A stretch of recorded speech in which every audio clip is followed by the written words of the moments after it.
네, 오늘 이 시간에는 하나님 나라 백성의 정체성 회복하기, 하나님 나라 백성의 정체성 회복하기라는 제목을 가지고 함께 하나님의 말씀을 나누려고 합니다. 자, 먼저 여러분들에게 제 인사를 다시 한번 좀 드릴게요. 저는 이제 청년부를 담당하게 되었고요. 제가 이제 무학교에 온 지는 2018년에 와가지고 9월 달에 왔어요. 그러니까 3년을 꽉 채웠습니다. 그리고 그동안에는 이제 7교구, 3, 40대 여러분들이 앞으로 가게 될 이제 교구죠. 그래서 3, 40대 젊은 교구를 섬겼었고, 그리고 이제 교회에서 청년부를 좀 섬겨라 말씀하셔가지고 청년부로 오게 되었습니다. 저는 이제 결혼 10년 차고요. 제 슬하에 이제 저희 8살 된 딸 행당초등학교 1학년이에요. 그 다음에 그 다음에 혹시 행당초등학교 선생님 계신가요? 좀 잘 좀 봐주시고요. 네, 그 다음에 이제 6살 저희 지금 아들이 있습니다. 아마 여기 교사들도 제가 많이 있는 걸로 알고 있는데 하여튼 저희 아들 딸들이 문제를 일으킨다. 그럼 호되게 야단치시고 그 다음에 저한테 얘기를 해주세요. 그래가지고 괜히 목사님 아들 딸들인데 그러지 마시고 얘기를 해주시고 잘 지도를 해주시기를 바랍니다. 여러분들 하여튼 만나서 너무나 반갑고요. 사실 저도 이제 코로나 이전에 청년부를 봤었기 때문에 우리 청년부가 얼마나 좋은 공동체이고 얼마나 역동적으로 모였는지를 저도 옆에서 많이 봤거든요. 그래서 지금 코로나로 안타깝게 많이 모이지 못하는 이 상황들 보면서 마음은 원이로되 우리의 상황이 참 어려워서 이런가 보다라고 생각을 하고 있습니다. 그래서 여러분들 같이 어렵지만은 마음을 모으고 함께 기도하고 뜨겁게 예배하고 그렇게 하다 보면은 우리가 또 다시 한번 이전과 같이 뜨겁게 하나님 앞에 나오는 시간들이 있지 않을까 이제 기대를 하고요. 제 아내가 이뻐요. 네, 저는 제 아내가 이쁘다고 늘 생각을 합니다. 네, 그래서 제 아내도 그렇고 저희 아들 딸도 그렇고 언젠가 같이 좀 보고 또 교제하는 그런 시간들이 있지 않을까 하여튼 기대를 하고 있습니다. 여러분들 그렇게 교제하면 좋겠다 싶습니다. 하여튼 만나서 반갑습니다. 자, 이제 하나님의 말씀 함께 나누겠습니다. 자, 한국에서 태어나서 이제 미국으로 입양되었던 스테파니라고 하는 한 여성의 이야기를 잠깐 들려드릴게요. 이 여자는 6.25 사변 때 이제 미국 군인과 한국 여자 사이에서 태어나게 된 아이였습니다. 근데 이제 미군이 철수를 하게 되면서 이제 이 한국 여성이 이 아이를 다 키울 수가 없는 거예요. 너무 가난했던 시절이니까 아이를 그냥 내다버렸습니다. 그래서 이 아이가 너무나 거칠게 자랐어요. 어렸을 때부터 여기저기서 구걸을 하고 다니고 또한 여러 또 남성들의 또 그런 어떤 성적인 위협 가운데 늘 노출이 되어 있었고, 어린 나이에 그렇게 힘들게 살다가 우여곡절 끝에 수도 없이 죽을 고비를 넘기다가 고아원에 이제 들어가게 되었습니다. 근데 이제 이 고아원에 이제 선교사 부부가 찾아온 거예요. 외국인 선교사 부부가 와가지고 아이들을 이렇게 보다가 유독 건강 상태도 안 좋고 굉장히 안 좋아 보이는 이 여자아이를 선택을 하게 됩니다. 그리고 이 아이를 자기네 집으로 입양을 하게 돼요. 자, 그래서 이제 이 아이는요, 이제 집으로 와가지고 그 선교사 집에 부부에 와서 깨끗하게 이제 씻김을 받고 좋은 옷을 입고 좋은 음식을 먹고 좋은 잠자리를 제공받으면서 이제 건강을 조금씩 회복하게 되죠. 자, 그런데 이 아이는요, 지금까지 한 번도 누가 자기에게 이렇게 잘해준 적이 없었기 때문에 이 선교사 부부가 왜 나한테 이렇게 잘해주지? 이걸 알지를 못했습니다. 자, 그래서 그러다가 어느 날 이제 동네 친구들이랑 이렇게 만났는데 이 친구들이 또 이러는 거예요. 야, 너한테서 치즈 냄새가 나. 야, 그리고 너 공주 같아. 이렇게 이야기를 해요. 근데 이 아이가 혼혈하잖아요. 그러니까 이 아이가 맨날 튀기라고 놀림을 받았던 아이였는데 이 아이를 늘 이게 우러러 보는 겁니다. 이 아이가 좀 이상해가지고 어느 날인가는 동네 친구들한테 야, 우리 집에 그 외국인 선교사 부부 있잖아. 나한테 너무 잘해준다? 이렇게 얘기를 하니까 동네 친구들이 하는 얘기가 야, 저기 선교사 부부가 너의 엄마 아빠잖아. 너 그 집 딸이잖아. 이렇게 이야기하는 거예요. 너 그 집 딸이잖아. 그러니까 이제 그제서야 이 아이가 왜 선교사 부부가 이렇게 나에게 잘해주었는지를 깨닫게 되었다라는 것이죠. 여러분, 이 여자아이가요, 이렇게 정체성의 혼란을 겪었던 이유는 그 자신이 입양한 이 선교사 부부가 누구인지를 알지 못했기 때문이었죠. 내가 지금 어디에 속해 있는지를 알지 못하고 있었기 때문에 자신이 지금 누릴 수 있는 충분한 것들을 마음껏 누리지를 못했었다라는 거예요. 여러분, 우리도 똑같은 것 같아요. 이 여자아이의 모습을 보면서 마치 우리의 모습과 같지 않은가, 이제 그런 생각을 한번 해보게 됩니다. 여러분, 우리도요, 이전에는 죄악 가운데 헤매이던 사람들이었어요. 그런데 예수님께서 우리를 건져주셔가지고 하나님 아버지의 그 아들의 나라로 옮겨주셨습니다. 그래서 우리의 이제는 신분이 바뀌게 된 거예요. 이제는 우리는 하나님 나라를 누릴 수 있게 되었어요. 근데 우리는 내 신분이 지금 어떤지를 알지 못하고 지금 이 하나님 나라를 충분히 누리지 못하면서 살아가고 있다라는 것입니다.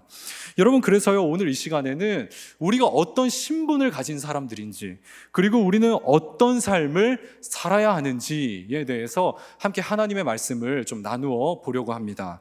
자, 오늘 본문 말씀 1장 1절 우리 다시 한번 봉독해 보겠습니다. 시작. 아브라함과 다윗의 자손 예수 그리스도의 계보라. 자, 마태복음 1장 1절에서 17절까지는요, 그 예수님의 족보를 이제 기록을 해 놓았죠. 쭉 해서 결국에는 예수님이 마지막에 나오잖아요. 1장 1절은 족보의 타이틀입니다. 그러니까 이거는 누구의 족보인 거예요? 예수님의 족보인 겁니다. 자, 그런데 예수님의 이름 앞에 누가 있어요? 아브라함과 다윗이 있습니다. 왜 예수님의 이름 앞에 굳이 이 타이틀에 아브라함과 다윗의 이름을 넣었느냐? 이유가 있어요. 이 아브라함과 다윗은요, 하나님 나라를 약속받았던 사람들이었기 때문이라는 거예요. 이 하나님 나라를 통치하기 위해 누가 오신다고요? 왕이신 예수님이 오실 것이다. 이것을 약속받았던 사람들이었다라는 겁니다. 자, 창세기 12장과 15장을 보시면은요, 아브라함이 이제 하나님께로부터 약속을 하나 받게 되죠. 하늘의 별을 보여주시면서 내 자손이 하늘의 별과 같이 많게 될 것이다. 그리고 내 몸에서 날 자로 인해 큰 민족을 이루게 될 것이다. 이런 약속을 받게 됩니다. 여러분, 그런데 이걸 보면서 우리는요, 그러면 내가 이제 이 세상 가운데서 복을 받겠구나, 잘 살게 되겠구나. 우리는 주로 이렇게 많이 이제 생각들을 하는데, 이렇게 기복적인 의미가 아니었습니다. 여러분, 이것은요, 하나님이 너에게 하나님 나라를 약속해 줄 거야. 그것을 이제 약속을 하고 있는 것인데, 여러분, 이것을 이해하려면 이제 창세기 1장으로 넘어가서 보시면은요, 원래 이 세상이 창조됐을 때 이 땅을 하나님이 무엇으로 창조하셨습니까? 하나님 나라로 창조하셨어요. 그런데 인간이 교만해서 하나님의 통치를 거부하고, 그래서 이 땅에 하나님의 나라가 깨어지게 되었죠. 그래서 이 문제를 해결하시려고 하나님께서 한 사람을 부르신 거예요. 그 한 사람이 누구예요? 아브라함. 그리고 아브라함 몸에서 날짜가 누구였습니까? 그 후손에서 예수 그리스도. 예수님이 오셔서 이 망가진 하나님의 나라를 회복시킬 것이다 라고 약속을 하셨다라는 겁니다. 여러분, 그리고 아브라함은요, 이 나라를 믿음으로 받았다라는 거예요. 자, 여러분, 여기서 우리가 이제 알 수 있는 것이 하나가 있습니다. 하나님의 나라는 우리가 믿음으로 받을 수 있구나, 믿음으로 얻게 되는 것이구나 하는 것을 알 수가 있고요. 이 하나님의 나라는요, 어떠한 차별이나 어떠한 그런 조건과 제약이 없이 들어갈 수 있는 나라가 하나님의 나라구나 하는 것들을 우리가 알 수 있게 됩니다. 여러분, 아브라함은 원래요, 신분이 이방인이었습니다. 갈대아 우르 지역이라고 하죠. 지금의 이라크 지역이에요. 그래, 이곳에서 원래 이방신을 섬기던 사람이었고 유목민이었는데, 그리고 하나님이랑 아무런 관련이 없었기 때문에 하나님 앞에 무엇을 어떤 선행도 한 일이 없었던 사람이었습니다. 그럼에도 불구하고 하나님이 아브라함을 선택하시고 그에게 은혜를 주시면서 하나님 나라를 약속하셨다라는 거예요. 여러분, 그래서 하나님의 나라는요, 돈이 많고 적고, 직장이 좋고 나쁘고, 또 외모가 뛰어나고 그렇지 않고, 나이가 많거나 적거나 그런 거에 아무런 상관없이 이 하나님의 나라는 누구에게나 차별 없이 주어지는 나라다라고 성경은 말씀하고 있다라는 것입니다. 자, 그런데 아무리 좋은 선물도요, 이걸 우리가 안 받겠다라고 거절을 하면은요, 이게 우리 것이 될 수가 없겠죠. 하나님의 나라도 마찬가지예요. 하나님의 나라가 이미 우리에게 선물과 같이 주어졌는데 이것을 우리가 거절해버리면은요, 이걸 우리는 누릴 수 없게 된다라는 겁니다. 그래서 히브리서 11장 1절과 2절에서 이렇게 말씀을 하고 있습니다. 자, 우리 말씀 한번 읽어볼까요? 시작. 믿음은 바라는 것들의 실상이요 보이지 않는 것들의 증거니 선진들이 이로써 증거를 얻었느니라. 아멘. 자, 하나님의 나라가 지금 당장 보이지 않아요. 하지만 이 하나님 나라를 믿음으로 받아들일 때 하나님의 나라가 우리의 것이 되고 그 하나님 나라가 우리의 삶 속에서 작동하기 시작한다는 거예요.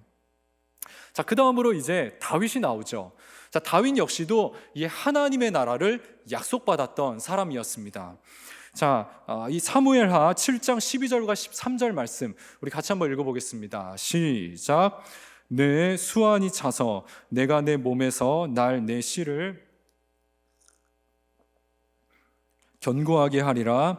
그는 내 이름을 위하여 집을 건축할 것이요 나는 그의 나라 왕위를 영원히 견고하게 하리라. 자, 이 말씀은요 이제 나단 언약으로 굉장히 유명한 말씀입니다. 이 나단 선지자가 하나님께로부터 말씀을 받아가지고 다윗에게 전하고 있는 거예요. 근데 어떤 내용이냐? 다윗에게 약속을 하는 거예요. 내가 너의 왕위를, 너의 나라를 영원히 견고하게 하겠다. 이런 약속을 해주시는데 그 나라는 어떤 나라였어요? 하나님의 나라인 거예요. 이 하나님의 나라를 견고하게 하려고 하나님께서 다윗의 몸에서 날짜 그 후손에서 한 사람이 나오게 할 것인데 그가 이 나라를 영원토록 견고하게 할 것이다. 여러분, 그분이 누구셨어요? 예수님이셨던 거예요. 예수님이셨습니다. 그 예수님이 오셔서 하나님 나라를 완성하시고 그 하나님 나라를 영원토록 통치하시겠다는 거예요. 자, 이렇게 아브라함과 다윗은요 하나님 나라를 약속받았던 사람들이었고 그 하나님 나라를 회복시키기 위해 진짜 왕이 오실 것이라고 약속을 받았다는 것이죠. 자, 그런데 당시의 유대인들은요 이렇게 좋은 소식을 받으면서 이것을 받아들일 수가 없었습니다. 왜냐하면은요 그 당시 유대인들은 로마의 압제 아래 있었거든요. 그리고 너무나 무거운 세금 가운데 힘들어하고 있었어요. 그래서 누가 좀 와가지고 다윗과 같이 강력한 왕이 나타나가지고 이 로마 제국을 엎어버리고 우리를 좀 잘 살게 해주면 좋겠다, 그런 바람이 있었기 때문에 사람들은 예수가 메시아일 것이라고 도무지 생각하지 못했다는 거예요. 왜냐하면 예수는 갈릴리 출신, 나사렛 시골, 저기 지도에 보이지도 잘 않아요. 갈릴리에서 멀리 떨어져 있는 완전 시골 출신이었고 이 사람은 어떤 학력이나 인맥이나 어떤 스펙이나 집안 배경이나 이런 게 하나도 없었거든요. 이 사람이 어떻게 메시아야? 사람들은 믿을 수가 없었다라는 겁니다. 그래서 이야기를 하는 거예요. 마태가 아브라함과 다윗을 인용하면서 이 사람들이 예수를 예언했어. 예수는 우리에게 올 메시아가 맞아 라고 이야기를 하는 거예요. 그런데도 사람들이 잘 믿지 않는 것 같으니까 이제 누구를 증인으로 세우느냐? 하나님을 증인으로 내세우는 겁니다. 자, 우리 말씀 한번 다시 한번 볼까요? 1장 1절 읽어봅시다. 시작. 아브라함과 다윗의 자손 예수 그리스도의 계보라. 자, 보세요. 예수님의 계보가 아니에요. 예수 뭐예요? 그리스도의 계보라. 왜 그리스도를 썼을까? 여러분, 이 그리스도는요 이 헬라어로 크리스토스입니다. 기름 부음 받은 자라는 뜻을 갖고 있어요. 이게 이제 히브리어로 보면은요 히브리어 우리가 잘 알고 있는 메시아입니다. 이 메시아, 이 크리스토스, 이 두 단어는요 기름 부음 받다라는 뜻을 갖고 있거든요. 이 구약 성경으로 가서 보면은요 하나님께 기름 부음 받은 세 부류의 사람이 있습니다. 왕, 선지자, 제사장. 이 사람들은 기름을 붓는데 이 순양의 뿔에다가 기름을 가득 채워가지고 머리부터 발끝까지 흠뻑 젖도록 이 기름을 부었어요. 이게 어떤 의미가 있느냐? 이 사람들은 하나님이 기름 부어 세운 자다. 그리고 이들은 하나님의 영이 함께 하시는 자다. 그런 의미에서 이 그리스도, 이 메시아라는 이 기름 부음 받은 이제 이런 의미가 있었다라는 겁니다. 그런데 예수님이 그리스도라는 거예요. 예수님이 그리스도. 예수님은 하나님이 친히 세우셔서 기름 부으신 자고, 그래서 이 사람은 이 땅 가운데 왕으로 오신 우리의 통치자라고 지금 성경이 말씀하고 있었다라는 겁니다. 여러분, 우리가요 예수님을 이제 하나님의 아들이다 이런 표현을 하지 않습니까? 여러분, 이 아들이라고 하는 표현은요, 이 고대 사회에서는요 왕이 가장 신이 많은 사람, 그래서 자기의 옆에 가까이 두고 자신의 모든 권한을 다 이 아들에게 물려주는 거예요. 위임을 하는 겁니다. 그래서 이 사람이 왕의 대행 통치를 할 수 있게끔 그런 역할을 주었습니다. 그러니까 마찬가지로 하나님의 아들이라는 표현은요, 일종의 관용 어구예요. 하나님이, 예수는 하나님이 너무나 사랑하시는 자였고 믿을 만한 사람이었고, 그래서 그 예수에게 하나님의 모든 권세를 다 위임시켜 주는 거예요. 그래서 어떻게 해요? 이 사람을 보내는 겁니다. 나를 대신해서 이 땅에 하나님 나라의 통치를 이루거라. 그래서 예수님을 이 땅 가운데 보내셨다라는 것이죠. 여러분, 그래서 예수가 그리스도다라고 하는 이 말은요, 이 유대인들에게는 아주 충격적으로 들릴 수밖에 없었다는 거예요. 예수가 왕이라고? 예수가 진짜 메시아야? 내 삶의 문제 하나 해결해 주지 못하는 그런 사람이? 여러분, 실제로 유다도 배신을 했잖아요. 왜냐하면 예수님의 행보는요, 예수님이 그동안 이 땅의 공생의 모든 흔적을 보시면은 정치적 메시아, 경제적 메시아와는 도무지 거리가 먼 그런 삶을 사셨거든요.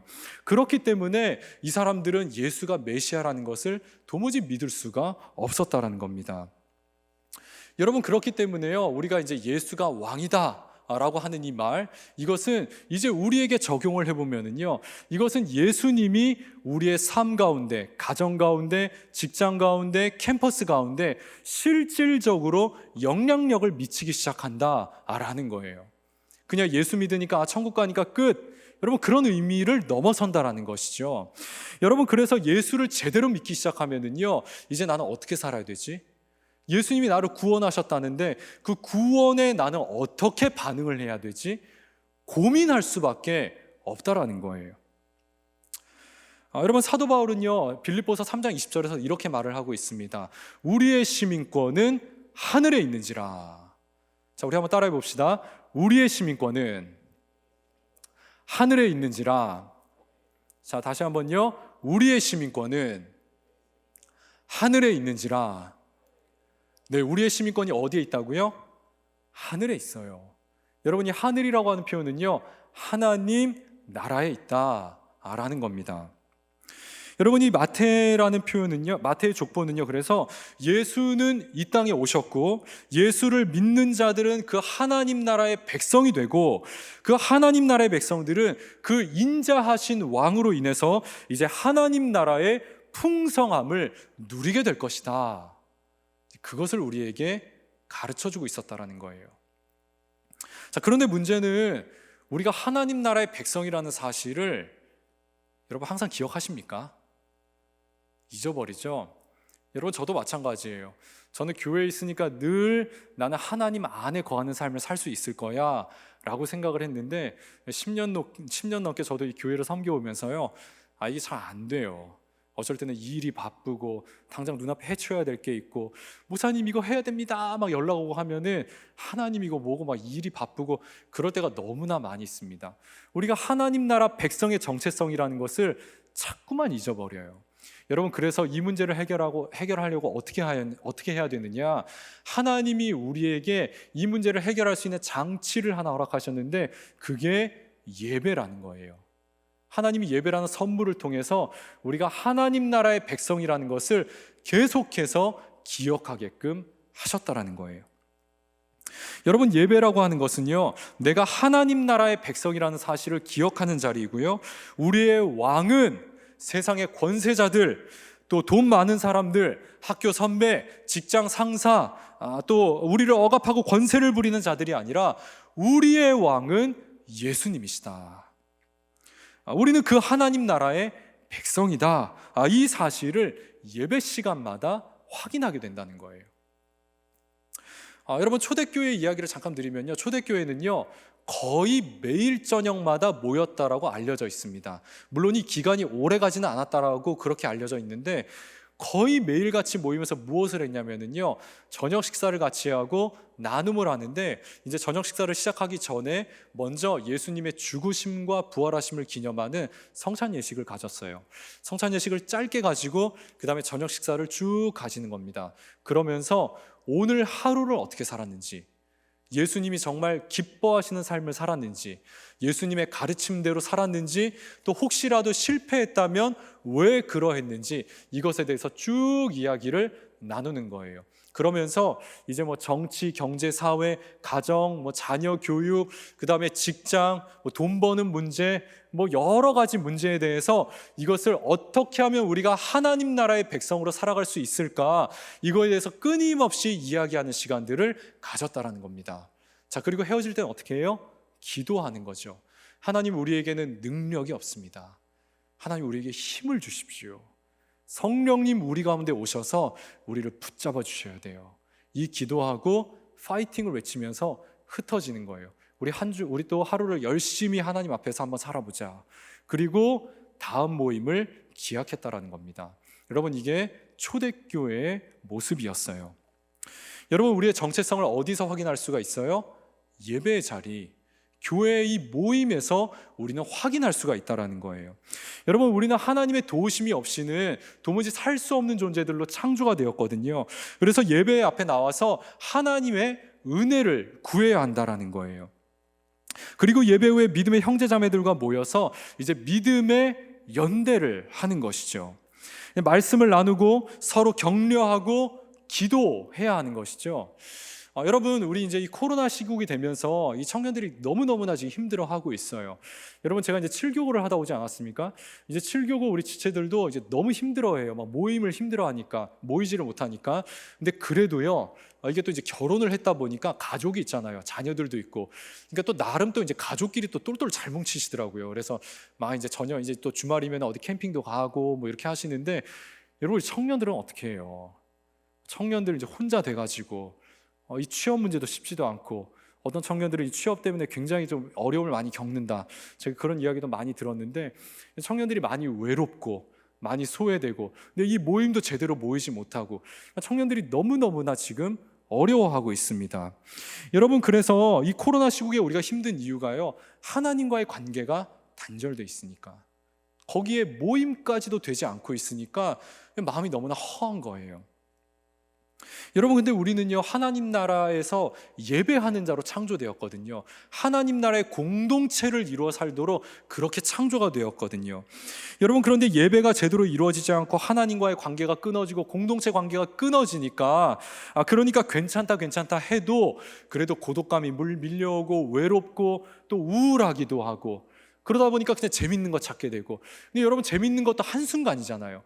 잠깐이잖아요. 그러고 나면 또 여전히 허무하고 외롭고 고독감이 밀려오고, 거기서 벗어날 수가 없는 거예요. 여러분, 제가 한 청년이 이제 저에게 찾아와서 이런 이야기를 했습니다. 목사님, 이 코로나로 지금 교회 예배를 못 나가다 보니까 너무나 힘들어요. 제가 예전에는 리더도 하고 뭐 이렇게 여러 가지 일들을 많이 해가지고 교회 나오는 게 너무나 힘들다라고 생각이 들었어요. 그런데 이 코로나가 되고 나서 혼자서 예배 드리는데, 처음에는 좋았거든요. 처음에는 좀 편하고 좋았는데 갈수록 안 좋은 것 같아요. 더 힘든 것 같아요. 혼자 예배 드리는 게 그냥 강의 하나 듣는 것 같아요. 이런 이야기를 끄덕끄덕 하시네요. 네, 그런 이야기 하더라고요. 여러분, 저희도 작년에 교회 완전히 셧다운되고 있었을 때 저희 목사님들도 한두 번 정도 완전히 교회 안 나오고 그냥 집에서 예배를 드렸거든요.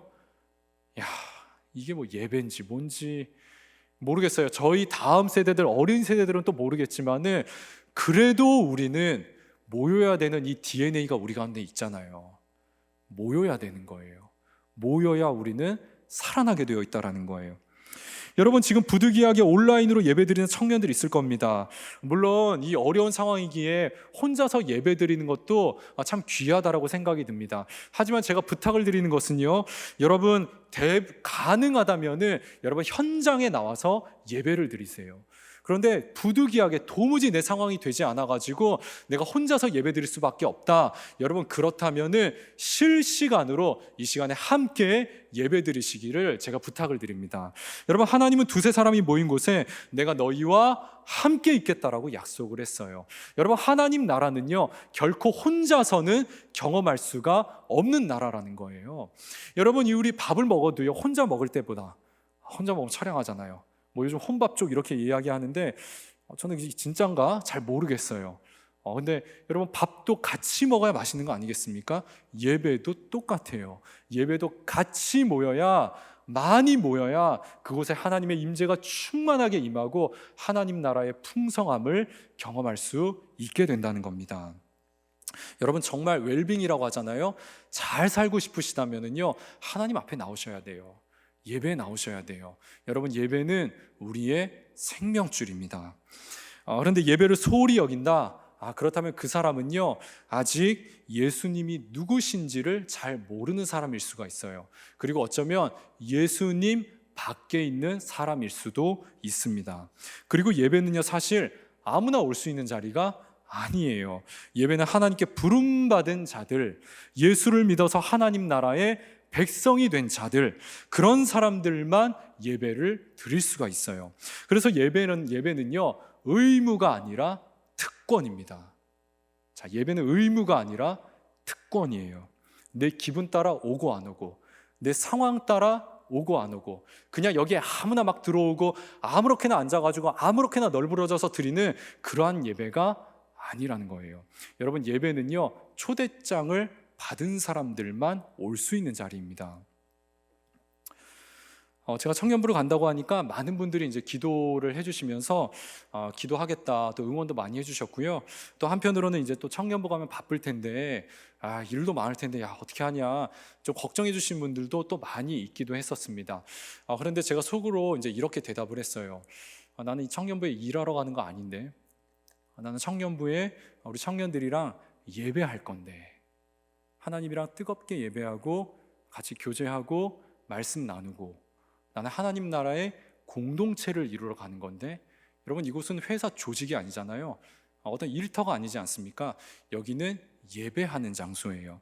그래서 그래도 어쨌든 이 많은 청년들 또 책임져야 되고, 또 예배 하나를 이게 온전히 또 제가 책임을 져야 되는데, 이거 한 주간 또 이게 너무, 또 저도 이제 사실 교육부 사역 또 청년 사역을 오랫동안 했다가 한 5년 정도 이제 교구 사역으로 넘어와 있었거든요. 다시 이제 청년부로 온 건데, 그러다 보니까 이제 좀 부담감이 많이 밀려오는 거예요. 이 다음 세대 은퇴한 줄 알았더니 다시 또 이제 가라고 하시네. 그래가지고 이제 왔는데, 이번 한 주간 좀 기도하면서 오늘 또 담임 목사님 이제 두려움에 대해서도 설교를 하셨지만은, 뭐 두려운 마음이 좀 많이 밀려오기도 하고, 걱정도 되고, 이 설교 준비도 잘 안 되고 잘 안 풀리고, 그래서 하나님 앞에 계속 기도하는데, 하나님 기도했죠. 하나님, 제가 어쨌든 이 예배 하나를 좀 책임져야 되는데 좀 걱정이 많이 되네요. 하나님, 이거 어떻게 해야 됩니까? 좀 도와주세요. 이러고 기도를 막 하는데, 금요일 날 새벽 정도 됐는데, 그때 제가 기도하는데 하나님이 저한테 이렇게 말씀을 하시는 것 같은 거예요. 신일아, 나는 너 일 시키려고 너 부른 거 아니야. 나는 네가 나를 그냥 온전히 누렸으면 좋겠어. 이렇게 말씀을 하시는 거예요. 제가 그때 그 마음이,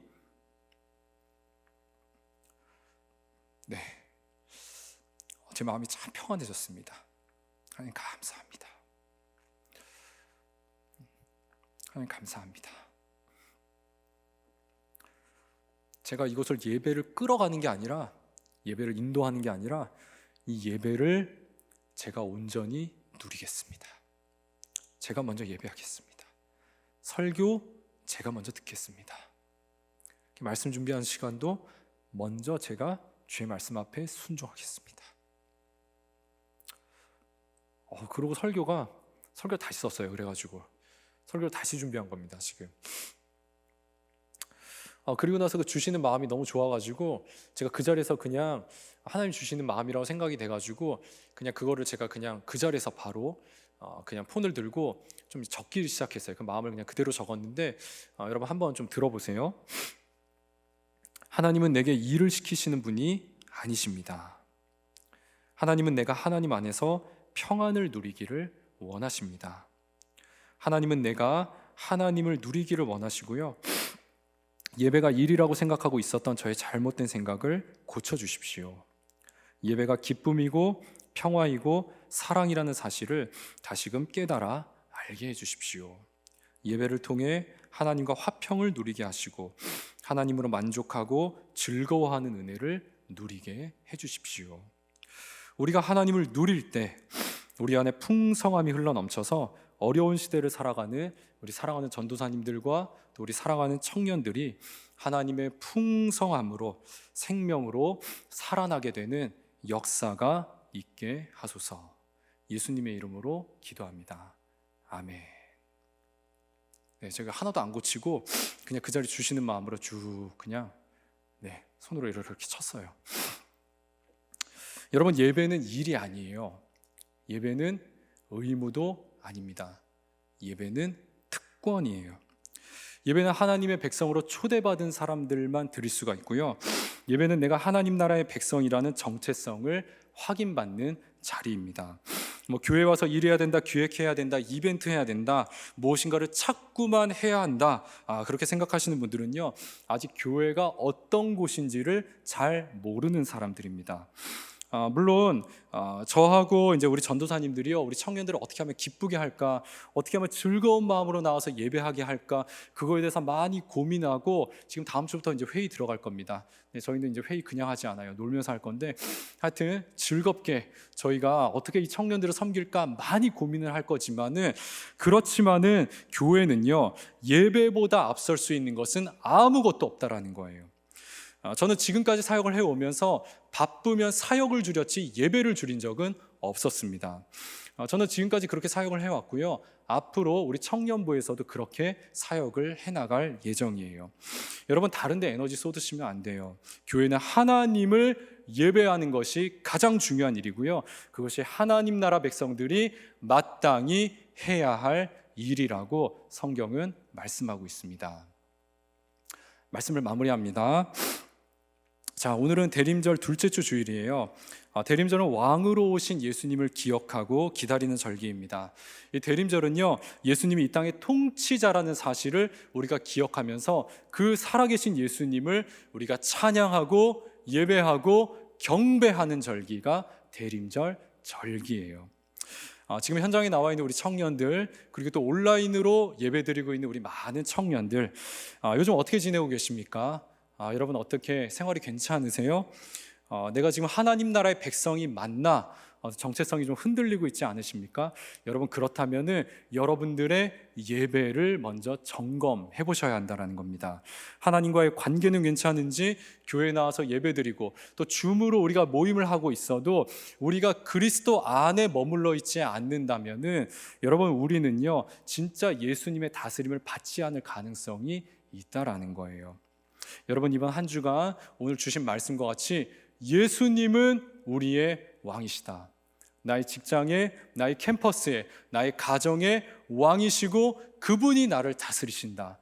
여러분, 이 고백 가지고 주님의 실제적인 다스림 받으시면서 매일매일 예배하시면서 하나님 나라의 풍성함을 경험하시는 저와 여러분들이 되시기를 바랍니다.